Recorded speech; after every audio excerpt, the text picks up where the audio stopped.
So ఇప్పుడు మన x ray లేదంటే సీటీ స్కాన్ చేయడం టైంలో ఏదైనా లంగ్స్‌లో స్పాట్స్ వస్తే అది పల్మనరీ నాడ్యూల్ లేదంటే మాస్ ఉండొచ్చు.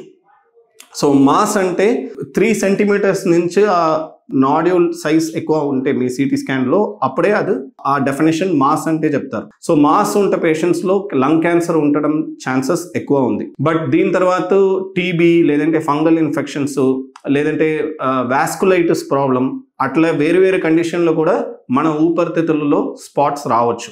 సో ఎప్పుడైనా అట్లా ఎక్స్రేలో స్పాట్స్ అనిపిస్తే మీ డాక్టర్ మీకు ఇమీడియట్గా సిటీ స్కాన్ అడ్వైస్ చేయొచ్చు. ఆ సిటీ స్కాన్లో మనకు ఏ మాస్ ఎట్లా ఉంది, ఏ మాస్లో ఏదైనా హోల్స్ ఉందా లేదా, లేదంటే ఏ మాస్ టీబీ ప్రకారం ఉందా, లేదంటే లంగ్ క్యాన్సర్ ప్రకారం ఉందా, ఆ అన్ని డీటెయిల్స్ మన సిటీ స్కాన్లో తెలుస్తుంది.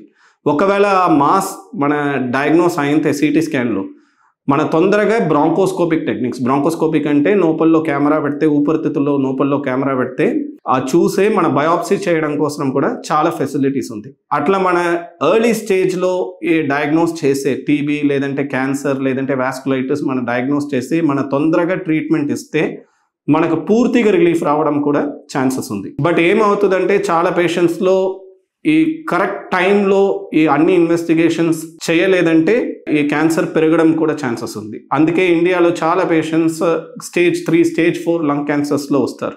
సో ఎప్పుడైనా మీ సిటీ స్కాన్లో అట్లా స్పాట్స్ వస్తే మనం ఇమీడియట్గా అది ఎవాల్యుయేట్ చేయాలి. ఇమీడియట్గా ఎవాల్యుయేట్ చేసి డయాగ్నోస్ చేసి తొందరగా ట్రీట్మెంట్ ఇస్తే డెఫినెట్గా క్యూర్ రేట్ చాలా ఎక్కువ ఇంప్రూవ్ అవుతుంది. మీరు తీసుకునే అదే మందులు, అదే నాణ్యమైన మందులు, కానీ సగం ధరకే.